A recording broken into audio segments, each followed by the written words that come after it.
નમસ્કાર મિત્રો, સ્વાગત છે તમારું આપણી આ યુટ્યુબ ચેનલમાં જેનું નામ છે ગુજરાતી જીકેની જમાવટ.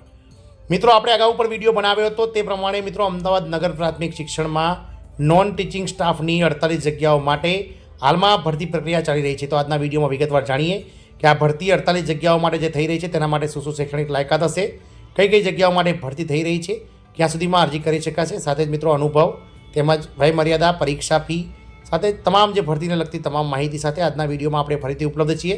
તો વિડીયોના અંત સુધી તમે બન્યા રહો અને જો ચેનલમાં તમે નવા હશો તો મિત્રો તમે અમારી ચેનલને લાઇક, શેર, સબસ્ક્રાઇબ કરી બાજુમાં રહેલું બેલ આઇકોન દબાવી ઓન નોટિફિકેશન ઓન કરો, જેથી કરીને ચેનલ પર મૂકવામાં આવતા ભરતીના નોટિફિકેશન, ભરતીઓના પરિણામ, જીકેના વિડીયોઝ અને સરકારી કર્મચારી પેન્શનર્સ યોજનાઓને લગતા પરિપત્રો તમને સરળતાથી ચેનલના માધ્યમથી ઉપલબ્ધ થઈ જાય. તો જો તમે અમદાવાદ સિટીમાં નોકરી કરવા માગતા હોય તો તમારા માટે આ ખૂબ જ ઉત્તમ તક છે, કારણ કે અમદાવાદ નગર પ્રાથમિક શિક્ષણ સમિતિ બાદ લાંબા સમય બાદ ભરતી લઈને આવી છે, જેમાં સરકારી સ્કૂલોમાં નોન ટીચિંગ સ્ટાફની ભરતી કરવામાં આવી રહી છે. સંસ્થાનું નામ છે મિત્રો અમદાવાદ નગર પ્રાથમિક શિક્ષણ સમિતિ. પોસ્ટનું નામ છે જુનિયર ક્લાર્ક અને સુપરવાઇઝર સહિત અન્ય પોસ્ટ. જાહેરાત ક્રમાંક 1 થી 5, કુલ અલગ અલગ કેડરની 5 જગ્યાઓ છે.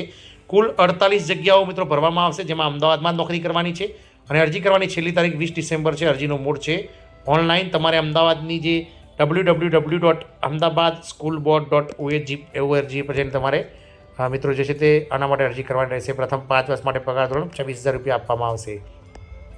વાત કરીએ પહેલી જાહેરાત, તો પહેલી જાહેરાત છે મિત્રો જે જાહેરાત ક્રમાંક છે તેમાં મિત્રો 5 જગ્યાઓ છે. 5માં પહેલી જગ્યા છે નાયબ શાસન અધિકારી, જેમાં મિત્રો જગ્યાની સંખ્યા 1 છે, જેમાં મિત્રો 7મા પે મેટ્રિક્સ પ્રમાણે 67,700થી લઈ અને 2,08,700 પગાર મળવાપાત્ર થશે. બીજું છે મિત્રો અધ્યાપક નૂતન તાલીમ વિભાગ, જેમાં જગ્યાની સંખ્યા 1 છે, જેમાં પણ મિત્રો અનુસૂચિત જનજાતિની આ જગ્યા છે. નાયબ શાસન અધિકારીમાં મિત્રો સામાન્ય જગ્યા છે, જ્યારે અધ્યાપકમાં એસટી કેટેગરીની જગ્યા છે, જેમાં 44,900થી લઈ અને 1,42,400 પગાર મળવાપાત્ર થશે. ત્રીજું છે મિત્રો સુપરવાઇઝર સિગ્નલ સ્કૂલની 2 જગ્યાઓ છે, જે 2 જગ્યાઓ સામાન્યની છે, જેમાં 35,400થી 4200નો ગ્રેડ પે લાગુ પડશે. 35,400થી લઈ અને 1,12,400 પગાર મળવાપાત્ર થશે. ચોથું છે મિત્રો ટ્રેન્ડ ગ્રેજ્યુએટ સુપરવાઇઝર. તો ટ્રેન્ડ ગ્રેજ્યુએટ સુપરવાઇઝરની 10 જગ્યાઓ છે, જેમાં મિત્રો સામાજિક ઓબીસીની કુલ 4 જગ્યાઓ છે, ઈડબ્લ્યુએસની 1 અને બિન અનામતની કુલ મિત્રો 5 જગ્યાઓ છે. આમ કુલ મિત્રો 7 પુરુષ અને 3 સ્ત્રીની કુલ 10 જગ્યાઓ છે, જેમાં પણ મિત્રો 44,900થી લઈ અને 1,42,400 પગાર મળવાપાત્ર થશે. 5મું છે મિત્રો જુનિયર ક્લાર્ક, જેમાં 34 જગ્યાઓ છે, જેમાં મિત્રો 5 જગ્યા અનુસૂચિત જનજાતિ માટે, 7 જગ્યાઓ ઓબીસી માટે 13, ઈડબ્લ્યુએસ માટે 4 અને ઓપન માટે 10. આમ કુલ મળી 23 પુરુષ અને 11 સ્ત્રીની કુલ 34 જગ્યાઓ છે, જેમાં પ્રથમ 5 વર્ષ ફિક્સ માસિક વેતન 26,000, ત્યારબાદ જે મિત્રો 2,000 રૂપિયાનો ગ્રેડ પે પ્રમાણે 19,900થી અને 63,200 પગાર મળવાપાત્ર થશે. વાત કરીએ મિત્રો અલગ અલગ લાયકાતની, તો મિત્રો નાયબ શાસન અધિકારી માટે કોઈપણ વિદ્યા શાખામાં પ્રથમ વર્ગમાં ઉત્તીર્ણ થયેલ સ્નાતક તથા તાલીમી સ્નાતક જે છે તે આવકાર્ય છે. અધ્યાપક માટે કોઈપણ વિદ્યા શાખામાં પ્રથમ વર્ગમાં ઉત્તીર્ણ થયેલ સ્નાતક તથા તાલીમી સ્નાતક. સુપરવાઇઝર સિગ્નલ સ્કૂલની વાત કરીએ તો કોઈપણ વિદ્યા શાખામાં ઉત્તીર્ણ થયેલ સ્નાતક અથવા પીટીસી, કોઈપણ વિદ્યા શાખામાં ઉત્તીર્ણ થયેલ સ્નાતક અથવા તાલીમી સ્નાતક. ટ્રેન્ડ ગ્રેજ્યુએટ સુપરવાઇઝરની વાત કરીએ તો કોઈપણ વિદ્યા શાખામાં ઉત્તીર્ણ થયેલ સ્નાતક તથા તાલીમી સ્નાતક અને જુનિયર ક્લાર્કમાં કોઈપણ વિદ્યા શાખાના ઉત્તીર્ણ થયેલ સ્નાતક જે છે તે ફોર્મ ભરી શકશે. વાત કરીએ મિત્રો અલગ અલગ જે અનુભવની, તો નાયબ શાસનાધિકારીમાં તાલીમી સ્નાતક માર્કશીટ ઇસ્યુ કર્યા તારીખથી પ્રાથમિક શાળાના મુખ્ય શિક્ષક, મદદનીશ શાસનાધિકારી, ટ્રેન્ડ ગ્રેજ્યુએટ સુપરવાઇઝર, પ્રાથમિક ટ્રેન્ડ સુપરવાઇઝર અથવા પ્રાથમિક, માધ્યમિક અથવા ઉચ્ચતર માધ્યમિક શાળાઓમાં શિક્ષક નિરીક્ષક તરીકે ઓછામાં ઓછા 5 વર્ષનો શૈક્ષણિક અથવા વહીવટી અનુભવ ધરાવતા હોવા જોઈએ.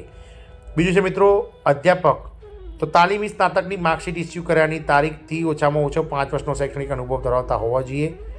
સુપરવાઇઝર સિગ્નલ સ્કૂલ, તો પીટીસી તાલીમી સ્નાતકની માર્કશીટ ઇસ્યુ કર્યા તારીખથી ઓછામાં ઓછો 2 વર્ષ સરકારી અથવા અર્ધસરકારી શિક્ષણ ક્ષેત્રે કામ કરતી સેવાભાવી સંસ્થાનો શૈક્ષણિક અથવા વહીવટી અનુભવ ધરાવતા હોવા જોઈએ. વાત કરીએ ટ્રેન્ડ ગ્રેજ્યુએટ સુપરવાઇઝર, તો તાલીમી સ્નાતકની માર્કશીટ ઇસ્યુ કર્યા તારીખથી ઓછામાં ઓછો 2 વર્ષનો શૈક્ષણિક અનુભવ ધરાવતા હોવા જોઈએ. જુનિયર ક્લાર્ક માટે કોઈ પણ અનુભવ માગ્યો નથી. વય મર્યાદાની વાત કરીએ તો પહેલું છે નાયબ શાસનાધિકારી, ટ્રેન્ડ ગ્રેજ્યુએટ સુપરવાઇઝર અને અધ્યાપક નૂતન તાલીમી વિભાગ તેમજ સિગ્નલ સુપરવાઇઝર જગ્યા માટે 20/12/2024ના રોજ ઉંમર ઓછામાં ઓછી 25 વર્ષ અને વધુમાં વધુ 40 વર્ષ હોવી જોઈએ. જુનિયર ક્લાર્ક માટે 20/12/2024ના રોજ ઓછીમાં ઓછી ઉંમર 21 અને વધુમાં વધુ 33 વર્ષ કરતાં વધારે હોવી જોઈએ નહીં. અન્ય જે ઉમેદવારોને સરકારના નીતિ નિયમો મુજબ મળવાપાત્ર છૂટછાટો રહેશે. મિત્રો પ્રશ્નપત્રની વાત કરીએ તો મિત્રો જે નાયબ શાસનાધિકારી માટે છે તેમાં અલગ અલગ વિષય વાઇઝ મિત્રો જે છે તે આ રીતે આપણા સ્ક્રીન ઉપર જે દેખાય છે તે પ્રમાણે શિક્ષણ વિભાગના લગતા જે છે 10, બોમ્બે પ્રાઇમરી એજ્યુકેશનના પ્રમાણે મિત્રો 15, બાલવાટિકા ધોરણ 8નું વિષય વસ્તુ 15 અને શિક્ષણશાસ્ત્ર મળી અને મિત્રો 10 એમ કુલ મિત્રો 50 માર્કનું પેપર રહેશે. ટ્રેન ગ્રેજ્યુએટ સુપરવાઇઝર માટે પણ સેમ અભ્યાસક્રમ રહેશે, જેમાં પણ મિત્રો 50 માર્કનું પેપર રહેશે. અધ્યાપક તાલીમી માટે પ્રશ્નપત્રો જે છે તે મિત્રો સરકાર દ્વારા 50 માર્કનું નક્કી કરવામાં આવશે. સિગ્નલ સુપરવાઇઝર માટે પણ મિત્રો 50 માર્કનું ગુણભાર રહેશે, જ્યારે જુનિયર જે ક્લાર્ક છે તેના માટે પણ મિત્રો 50 માર્કનું પ્રશ્નપત્ર રહેશે. તદુપરાંત મિત્રો અલગ અલગ જે તાલીમી સ્નાતક માટે 10 ગુણ, અનુસ્નાતક માટે 15, તાલીમી સ્નાતક MPhil 2, PhD 3, અનુભવ 5, લેખિત પરીક્ષાના 15, મૌખિક ઇન્ટરવ્યૂના 15 એમ કુલ 100 માર્કના મેરિટ પરથી આ જે છે તે મિત્રો મેરિટ બનશે. વાત કરીએ ટ્રેન ગ્રેજ્યુએટ સુપરવાઇઝર માટે તો SSC 5, સ્નાતક 10, તાલીમી સ્નાતક 15, સ્નાતક અનુસ્નાતક માટે 3+1, અનુભવ 5, મૌખિકના 10 અને લેખિતના 50 કરીને 100 માર્કનું પેપર બનશે. સિગ્નલ સુપરવાઇઝરમાં HSCના 5, સ્નાતકના 10, તાલીમીના 15, PTCના પણ 15, સ્નાતક અનુસ્નાતક 3, અનુભવ 5, લેખિત પરીક્ષાના 50, મૌખિક ઇન્ટરવ્યૂના 10 અને કુલ મેરિટ 100 માર્કનું બનશે. જુનિયર ક્લાર્ક માટે લેખિત પરીક્ષાના ગુણભાર 50, કુલ મેરિટ ગુણભાર પણ 50 જ રહેશે. મિત્રો આમ અલગ અલગ જગ્યાઓ માટે ખૂબ જ મહત્ત્વની ભરતી આ ખૂબ લાંબા સમયગાળા બાદ બહાર પાડવામાં આવી છે. જય હિન્દ, અસ્તુ.